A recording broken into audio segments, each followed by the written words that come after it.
Copyright copyright copyright. இப்போ எந்த side திரும்பினாலும் கேள்விப்படுற ஒரு வார்த்தை பாத்தீங்கன்னா காப்பிரைட்டு. அதாவது இது எப்போ ஃபேமஸ் ஆச்சுன்னு பாத்தீங்கன்னா நிறைய டைம்ல வந்து இந்த காப்பிரைட் பிரச்சனை மியூசிக்ல வந்திருக்கு. பட் ரொம்ப உச்சக்கட்டத்துக்கு போனது எப்போன்னு பாத்தீங்கன்னா மஞ்சுமல் பாய்ஸ்ல வந்து நம்ம இளையராஜா சார் வந்து அந்த கண்மணி அன்போடு காதலன் அந்த பாட்டுக்கு வந்து காப்பிரைட் கிளைம் பண்ணாரு, அந்த மியூசிக் கிளைம் பண்ணாரு. இப்போ திருப்பியும் பாத்தீங்கன்னா குட் பேட் அக்லில வந்து அந்த ஒத்த ரூபாயம் தாரேன் உனக்கு உனக்கு பொத்தையும் தாரேன் அந்த பாட்டுக்கு வந்து கிளைம் பண்ணியிருக்காரு. இது காப்பிரைட் பிரச்சனை வந்து பாத்தீங்கன்னா எங்க லீகலி இதுல நிறைய சட்ட சிக்கல்கள் இருக்கும். உங்களுக்கு வந்து இன்டெலெக்சுவல் ப்ராப்பர்ட்டி ரைட்ஸ் இருக்கு, அப்புறமா காப்பிரைட் ஆக்ட் இருக்கு. இதெல்லாம் வச்சு லீகலி ஜட்ஜ்மெண்ட் கொடுக்கறதுக்கு there's a delay actually because நிறைய திங்ஸ் ஆராயணும். அதே மாதிரி சில பேர் என்ன நினைச்சிட்டு இருக்காங்கன்னா ஜட்மெண்ட்லாம் இளையராஜா சார் ஃபேவரா போயிடுச்சு, இளையராஜா சாருக்கு அகேன்ஸ்டா போயிடுச்சுன்னு சில பேர் கமெண்ட் பண்றாங்க. ஆனா ஆக்சுவலாவே பாத்தீங்கன்னா இன்னுமே எந்த ஜட்மெண்ட்டும் யாருக்குமே ஃபேவர்ல போய் முடியல. எந்த கோர்ட்டுமே வந்து இல்ல இளையராஜா சாருக்கு தான் சொந்தம், மியூசிக் டைரக்டருக்கு தான் சொந்தம்னு சொல்லல. இல்லைன்னா எந்த கோர்ட்டுமே இல்ல ப்ரொடியூசர் தரப்புக்கு தான் சொந்தம், இல்ல அந்த மியூசிக்கை வெளியிட்டவங்களுக்கு தான் சொந்தம் அப்படின்ற ஜட்மெண்ட்டும் வரல. சோ எல்லாமே வந்து நடுவுல அப்படியே நின்றுட்டு இருக்கு. பிகாஸ் லீகலி கொஞ்சம் பார்க்கும் போதும் லாஜிக்கலி சில திங்ஸ் இடிக்குது இந்த காப்பிரைட்ல. இப்ப உதாரணத்துக்கு நம்ம ஒண்ணு சொல்றோமே, ஒரு பாட்டு உருவாகுதுன்னா அதுக்கு வெறும் மியூசிக் டைரக்டர் தான் காரணமா? நீங்க சொல்லுங்களேன். ஒரு மியூசிக் டைரக்டரை வச்சு மட்டும் ஒரு பாட்டு ஃபார்ம் ஆயிடுதானா? கண்டிப்பா கிடையாது. மியூசிக் டைரக்டர் ஒரு டியூன் போடுறாரு, ஒரு மியூசிக் போடுறாரு. சோ ஒரு பாட்டுக்கு ஒரு பேஸை செட் பண்றாரு, அவ்வளவுதான். அந்த மியூசிக்கு ஒருத்தன் கஷ்டப்பட்டு பாட்டு எழுதுவான். இப்ப மியூசிக் போட்டவரும் கஷ்டப்பட்டு தான் மியூசிக் போட்டிருப்பீங்க, நாங்க இல்லைன்னு சொல்லல. உங்க அறிவு, திறமை, உங்க கலைநயம் எல்லாத்தையும் எடுத்து தான் மியூசிக் போட்டிருப்பீங்க, நாங்க இல்லைன்னு சொல்லல. பாட்டு எழுதுறது மட்டும் ஈஸி நினைச்சிட்டு இருக்கீங்களா? ஒரு பாட்டை எழுதணும், அவன் கற்பனையை தூண்டணும், அப்ப அவனுக்கும் அந்த பாட்டுல உரிமை இருக்குல்ல, காப்பிரைட் அவனும் கேட்கலாம்ல. ஒரு கஷ்டப்பட்டு தானே அவன் பாட்டு எழுதுவான். எத்தனை நாள் தூங்காம இருந்திருப்பான் தெரியுமா ஒரு லிரிக்ஸ் எழுதுறதுக்கு? ஒரு பாட்டு எழுதுறது அவ்வளவு ஈஸியா? எதுகை மோனை போட்டு அந்த மியூசிக் செட் ஆகணும், டியூன் வரிசையில வரணும், வார்த்தைகள் கோர்வையா இருக்கணும். அப்ப அவன் எவ்வளவு எஃபெக்ட் போட்டிருப்பான். ஒரு லிரிக்ஸ் ரைட்டருக்கும் அதுல அப்போ உரிமை இருக்குன்னு தான் அர்த்தம். சரி, பாட்டு எழுதிட்டா ஒண்டி போதுமா? மியூசிக் போட்டுட்டா ஒண்டி போதுமா? அந்த குயில் வார்த்தையில பாட்டு பாடணும், அந்த வாய்ஸ் வரணும். கண்மணி அன்போடு காதலன் நான் எழுதும் கடிதமே, இந்த பாட்டை நான் பாடினா ஓடி இருக்கோன்றீங்களா? யார் பாடணுமோ அவங்க பாடணும், அவங்க பாடினாதான் அந்த பாட்டு ஓடும், ஹிட் ஆகும். நான் பாடி இருந்தா ஹிட் ஆகி இருக்காது.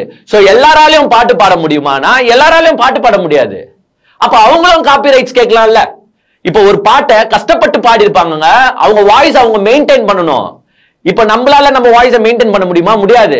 ஆனா பாட்டு பாடுறவங்க வாய்ஸை மெயின்டைன் பண்ணும். அதுக்காக அவங்க என்னென்ன செலவு செய்வாங்க, எப்படி எப்படிலாம் மெயின்டைன் பண்ணுவாங்க.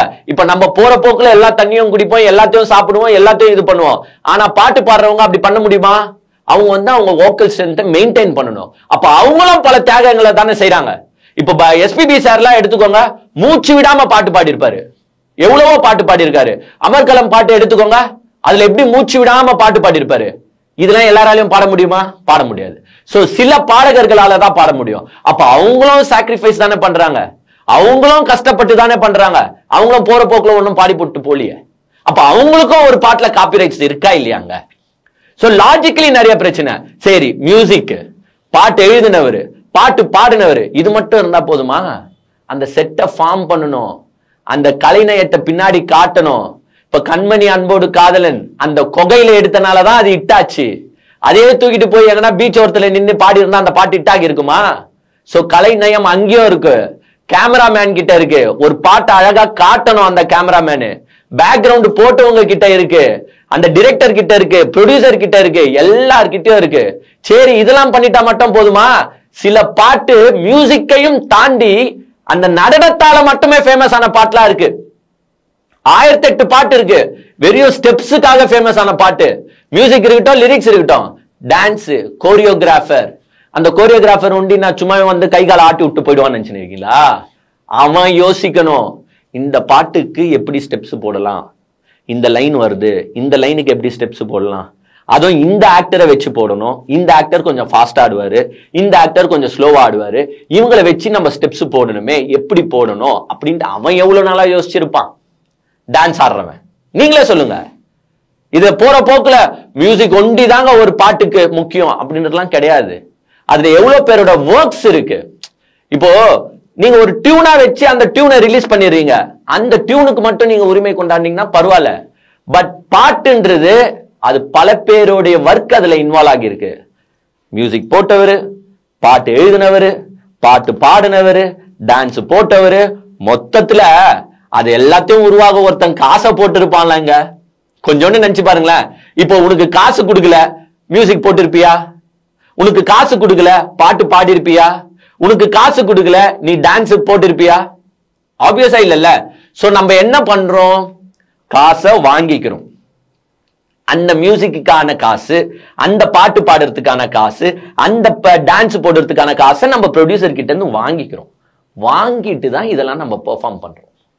அப்போ இதுல லாஜிக்கலி எப்படி நம்ம காப்பிரைட்ஸ் தூக்கிட்டு வந்து உள்ள சொருக முடியும்? இதுவே நீங்க, நான் யாருக்கிட்டையும் காசு வாங்கல, இல்லனா மியூசிக் போடுறதுக்கு முன்னாடியே எங்க இந்த பாட்டு இந்த படத்தை தவிர்த்து வேற எங்க யூஸ் பண்ணாலும் நான் காப்பிரைட்ஸ் கேட்பேன், அதுக்கு உங்களுக்கு சம்பந்தமா அப்படின்ட்டு லீகலா ஒரு அக்ரிமெண்ட் போடும்.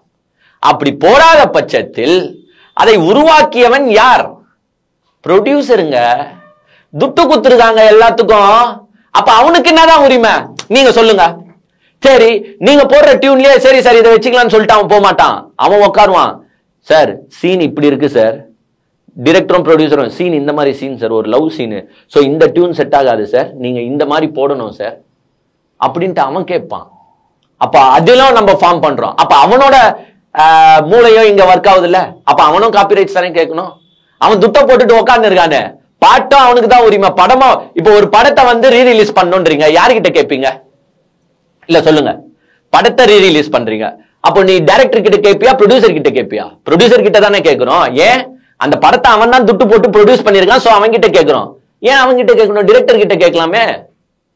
ஏன் ஆக்டர் கிட்ட கேட்கலாமே? ஆக்டர் கஷ்டப்பட்டு நடிச்சிருக்காருல, டிரெக்டர் கஷ்டப்பட்டு அவரோட திறமையில தானே அந்த படத்தை எடுத்திருக்காரு.